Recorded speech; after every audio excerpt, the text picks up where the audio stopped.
আমি মানস গীত সঙ্গীত ফেসবুক পেজের সকল দর্শকদের জানাই শুভ দীপাবলির তৃতীয় শুভেচ্ছা।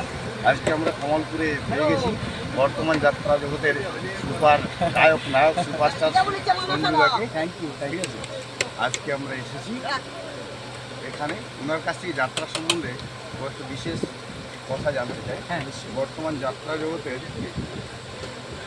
সম্বন্ধে আপনার কী বলার? প্রথমে সবাইকে বলি যে আমি আপনাদের ভালোবাসার ছোট্ট সঞ্জু। আমি চেষ্টা করছি ভালো কাজ করার। আপনারা ভালোবাসা দিচ্ছেন, ভালোবাসছেন, এটা আমার কাছে পরম পাওনা। আর কী বলে, যাত্রা সম্পর্কে কী বলবো, সবাইকেই বলবো যাত্রা দেখুন। 2025 সাল এটা। এবছর যেমন আমার নাটক, এবছরের যাত্রাপালা গান এবার প্রলয় আসছে, একটা যুগোপযোগী গল্প। আমি তো এত বছর করে এলাম পরাণ বন্ধুরে, চোখের জলের প্রতি, বনপলাশির বাগদি ছেলে, বাংলা বাজারের বাদশা। আমাকে প্যাথু কাঁদতে দেখেছে মানুষ সব। তো এবছর একটু চেঞ্জ করেছে, একদমই আলাদা, একদম অ্যাকশন যাকে। তো সময়ের সাথে একটু আমাদের তাল মেলাতে হবে, এইটা মাথায় রেখে প্রোডাকশনটা করতে হবে সময়ের। এখনকার ইয়াং ছেলেমেয়েরা যাত্রা দেখতে আসছে, যাত্রাকে ভালোবাসছে। মানে এত ইয়াং ছেলেমেয়েরা আমার ভক্ত, আমার ফ্যান বলতে পারেন, ভালোবাসে। তো তাদের খিদেটা মেটাতে হবে, তাদের খিদেটা মেটাতে হবে এবং তাদেরকে দিতে হবে, তবেই যাত্রা শিল্পটা টিকে থাকবে। এবং সেই সঙ্গে তো বাকি পুরনোদের কথা ভুলে গেলেও চলবে না, তাদের কথাটাও মাথায় রাখতে হবে এবং নতুনদের কথাটাও মাথায় রাখতে হবে। সেই সঙ্গে যুগোপযোগী করে আমাদের প্রত্যেকটা শিল্পীকে বলুন, প্রত্যেকটা প্রডিউসারকে বলুন, যাত্রা ইন্ডাস্ট্রিকে বলুন, সবাইকে ভাবতে হবে। আর সেই সঙ্গে আরেকটা কথা বলবো, পরিশ্রমটা করতে হবে। যাত্রাতে বিনা পরিশ্রমে কিছু হয় না। সবথেকে কঠিন শিল্প যাত্রা, পৃথিবীর সবথেকে কঠিন শিল্প যাত্রা। কারণ এতটাই মানে সোজা নয় এখানে অভিনয় করে মানুষকে বসে রাখা। বাস্তবতাটা থাকতে হবে, দর্শকের কাছে গ্রহণযোগ্য হতে হবে। যদি ওই আর্টিফিশিয়াল কিছু হয় তাহলে কিন্তু মানুষের হৃদয়ে তুমি ঠাঁই পাবে না। তো বাস্তবতাকে বজায় রেখে গ্রহণযোগ্য হতে হবে, এটা আমি বুঝি, আমি জানি, এটা আমার দিক থেকে আমি করি। বাকিরা কথা আমি কি বলবো, আমি কারোর কথা বলবো না। এটা আমি বুঝি যে বাস্তবতাটা এবং গ্রহণযোগ্য হতে হবে দর্শকের কাছে। অভিনয়ের প্রয়োজনে গান হবে, অভিনয়ের প্রয়োজনে নাচ হবে। গল্পটা মাথায় রেখে, চরিত্রটা মাথায় রেখে কী করতে হবে সেখানে নিংড়ে দিতে হবে। কারণ এই শিল্পটা এমনই শিল্প, এখানে কোনো রিটেক হয় না, এখানে একবারই তোমাকে বলতে হবে।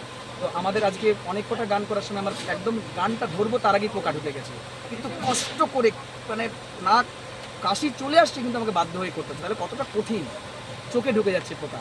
তো এটা খুব কঠিন শিল্প। এটা আমি গীত সঙ্গীত পেজকে অনেক ধন্যবাদ। আজকে অনেক দিন পর আমার কাছে এসেছেন, আমার কাছে প্রথম এলেন। আমি দেখেছি আপনাকে অনেক, কিন্তু গীত সঙ্গীত পেজের প্রত্যেকটা সদস্যকে যারা আছেন এই পেজে, তাদেরকে কুমার সঞ্জুর পক্ষ থেকে অনেক অনেক ধন্যবাদ। ভালোবাসা, আমার হৃদয় নিংড়ানো ভালোবাসা, আমার অনেক অভিনন্দন। আর দাদা আমার কয়েকটা, হ্যাঁ নিশ্চয়ই। আসানসোলের মানিক মাঝি মহাশয় আপনার নাম নিয়েছিলেন আমার পেজে, আচ্ছা আচ্ছা আচ্ছা। সম্বন্ধে আপনি কমেন্ট। মানিক জেঠুকে আমি আপনার পেজে দেখেছি, আপনার পেজে দেখে আমি ওনাকে ওখানে কোনো মানুষ আমার ফেসবুকে রয়েছেন, আমি ওনার সাথে কন্ট্যাক্ট করি।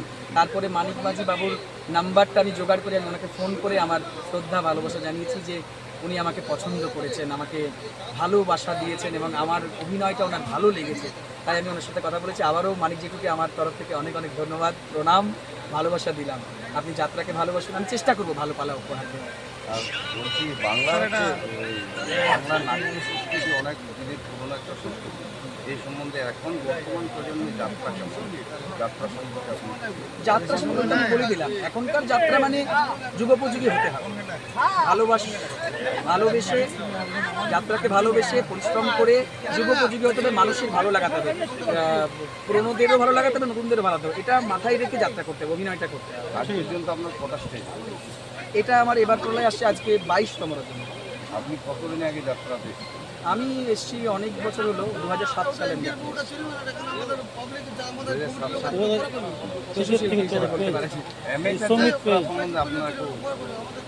অ্যামেচার যাত্রা সম্পর্কে আমি কি বলবো, অ্যামেচার যারা এখনো পর্যন্ত করেন তাদেরকে স্যালুট জানাই। প্রথম কথা মানে আমি স্যালুট জানাচ্ছি কোন জিনিসটাকে, যে সেটাকে যে এইরকম বিনা রিহার্সালে কি করে করতে পারেন, এইটা সাহসটাকে আমি স্যালুট করি, ভীষণভাবে স্যালুট। আমাদের পেজ সম্বন্ধে বলুন। আপনাদের পেজকে অনেক ধন্যবাদ, গীত সঙ্গীত পেজকে। গীত সঙ্গীত একটা অবশ্যই মানে গন্ধ আছে, সংস্কৃতির গন্ধ রয়েছে, তার জন্য অনেক ধন্যবাদ সবাইকে, প্রত্যেকটা সদস্যকে অনেক ধন্যবাদ। গীত সঙ্গীত ভালো থাকুন, পাশে থাকুন, যাত্রা সাথে থাকুন। Thank you so much, love you, love you. আপনারা একটা ছবি